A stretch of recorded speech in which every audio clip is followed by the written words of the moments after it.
Hello friends, ഒത്തിരി ഒത്തിരി സ്വപ്നങ്ങൾ സീരിയലിൻ്റെ പ്രൊമോ റിവ്യൂയിലേക്ക് എല്ലാ കൂട്ടുകാർക്കും സ്വാഗതം. അങ്ങനെ തന്നെ ശ്രീനാഥ് ആണെങ്കിൽ ഒരു ഡെത്ത് സർട്ടിഫിക്കറ്റ് കിട്ടിയെന്ന് പറഞ്ഞിട്ട് ഒരാൾ മരിച്ചെന്ന് ഉറപ്പുണ്ടോ, എൻ്റെ ബോഡി പോലും കിട്ടിയിട്ടില്ല എല്ലാവർക്കും.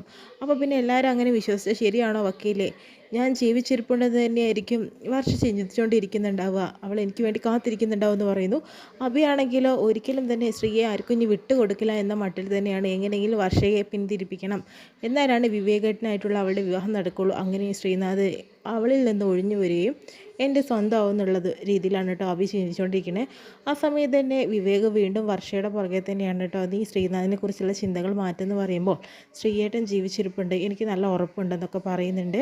അപ്പോഴത്തേനും അഭി നമുക്കൊരു കാര്യം ചെയ്യാം, അങ്ങനെ ഓജോ ബോർഡ് വെച്ചിട്ട് നമുക്ക് അങ്ങനെ ശ്രീനാഥ് ജീവിച്ചിരിപ്പുണ്ടെങ്കിൽ എന്തായാലും അയാൾ തിരിച്ചു വരട്ടെ, അങ്ങനെയാണെങ്കിൽ മരിച്ചിട്ടുണ്ടെങ്കിൽ അയാളുടെ ആത്മാവിനെക്കുറിച്ച് നമുക്ക് കുറച്ച് കൂടുതൽ കാര്യങ്ങൾ അറിയണം, അതിന് വേണ്ടിയിട്ട് അതിൻ്റെ ആശ്വാസത്തിന് വേണ്ടിയിട്ട് നമുക്കത് ചെയ്തേ പറ്റുള്ളൂ എന്ന് പറയുന്നു.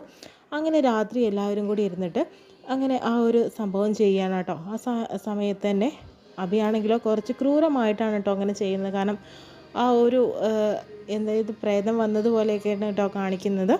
അപ്പോഴത്തേനും എല്ലാവരും ഞെട്ടുന്നുണ്ട്. വർഷയാണെങ്കിലോ തൻ്റെ മനസ്സിൽ ആ ശ്രീനാഥ് ഇപ്പം മരിച്ചു എന്ന രീതിയിൽ തന്നെയാണ് ചിന്തിച്ചുകൊണ്ടിരിക്കുന്നത്. അതുകൊണ്ടാണല്ലോ ഈ ഒരു രൂപത്തിൽ തന്നെ അയാൾ വന്നിട്ടുണ്ടായിരുന്നത്. അങ്ങനെ വർഷയുടെ മനസ്സിൽ ശ്രീയെ കുറിച്ചുള്ള ചിന്തകൾ മാറ്റാനാണ് അഭി ശ്രമിച്ചുകൊണ്ടിരിക്കുന്നത് കേട്ടോ. എന്നാലും ഇത്രത്തോളം വേണ്ടിയിരുന്നില്ല എന്ന് തന്നെ തോന്നുന്നുണ്ട് നമുക്കെല്ലാവർക്കും. കാരണം അത് നേരിൽ കണ്ട് തന്നെ വിവേക് വർഷ ഇഷ്ടപ്പെടുന്നുണ്ട്, കല്യാണം കഴിക്കാൻ പോകുന്നുണ്ട് ഒരാളാണെന്നൊക്കെ അറിഞ്ഞാൽ തന്നെ ചിലപ്പോൾ ശ്രീനാഥ് മനഃപൂർവ്വം തന്നെ അവളിൽ നിന്ന് പിന്തിരിഞ്ഞ് പോകാൻ സാധ്യതയുണ്ട്. വർഷയെ പറഞ്ഞ് മനസ്സിലാക്കാനും ശ്രീനാഥ് ശ്രമിക്കും. പക്ഷേ ഇത്രയും ക്രൂരമായിട്ടുള്ള മനസ്സാണ് കേട്ടോ ഇപ്പോൾ അഭി കാണിച്ചുകൊണ്ടിരിക്കുന്നത്. ഇത്രയും കാണിച്ചുകൊണ്ടാണ് ഇന്നത്തെ പ്രമോ കഴിയുന്നത്.